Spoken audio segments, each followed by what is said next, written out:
మోయ్ అప్పుడే డ్రెస్ మార్చుకుని వచ్చిందా? ఉందా? ఆ? ఉందా? బాగుంది కానీ బ్లాక్ కలర్ వద్దమ్మా. పుట్టినరోజు ఇలాంటిది పింక్ కలర్ తీసుకున్నా? అలాంటిది పింక్ కలర్ తీసుకో. పుట్టినరోజు వస్తుంది కదా, బ్లాక్ వద్దు. ఓకే తీసుకో. నేను నా పిల్లలకి అలవాటు చేసిన ఒక మంచి అలవాటు ఏంటో చెప్పనా? వాళ్ళకి ప్రతి నెల బడ్జెట్ అయిపోయిన తర్వాత, నా శాలరీ వచ్చిన తర్వాత కొంత డబ్బు ఇస్తాను వాళ్ళకి. అవి వాళ్ళు డిబ్బీలో దాచుకుంటారు అనమాట. దాచుకొని వాళ్ళకి నచ్చిన ఐటెం ఏదన్నా పుట్టినరోజు వరకు దాచుకుంటారు డిబ్బీలో.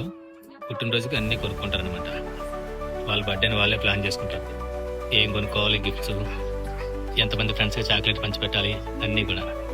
అన్నీ నీ డిబ్బీలో డబ్బులు కూడా ఉన్నాయి కదా రెడీగా. ఉన్నాయి. నీ బర్త్డే కూడా వచ్చేస్తుంది డిసెంబర్కి. కాకపోతే ఈ బర్త్డే కొంచెం స్పెషల్గా ఏం చేద్దాం అనుకున్నామంటే, తనని తక్కువలో తీసుకోమన్నాను. అన్నీ కూడా బొమ్మలు కూడా కొన్నే కొనుక్కుంటాను డాడీ అని చెప్పింది. ఆ మిగిలిన డబ్బులన్నీ కూడా కలిపి ఒక మంచి పనికి ఉపయోగిస్తున్నాను. ఆ మంచి పని ఏంటంటే, పొద్దున ఓల్డేజ్ హోమ్కి వెళ్ళాను. అక్కడ చాలా మంది ముసలాళ్ళు ఉన్నారనమాట. వాళ్ళందరికీ కూడా ఒక పూట నచ్చిన భోజనం పెడదామని చెప్పి ఫిక్స్ అయిపోయాం. అందుకనే మా జానుని అన్ని తక్కువలో కొనుక్కోమ్మా అని చెప్తున్నా. అమ్మా పుట్టబొమ్మ వచ్చిన అక్కడి నుంచి ఇటు తిరిగమ్మా. ఇది ఏది నచ్చింది? అదా తీసుకో. అది కావాలంట మా జానుకి. ఈ బర్త్డేకి మా జానుకి గిఫ్ట్ ఇది. ఏంటమ్మా?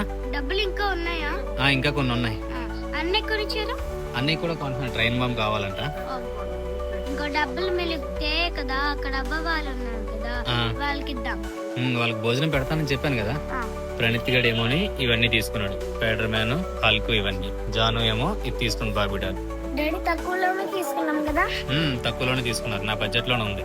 మిగిలిన డబ్బులన్నీ కూడా కేక్ కి కొన్ని, చాక్లెట్స్ కొన్ని. ఆ మిగిలిన డబ్బులన్నీ కూడా మనం అక్కడికి వెళ్ళిపోదాం. అవ్వాళ్ళ దగ్గరికి వెళ్ళిపోయి వాళ్ళందరికీ భోజనం పెడదాం.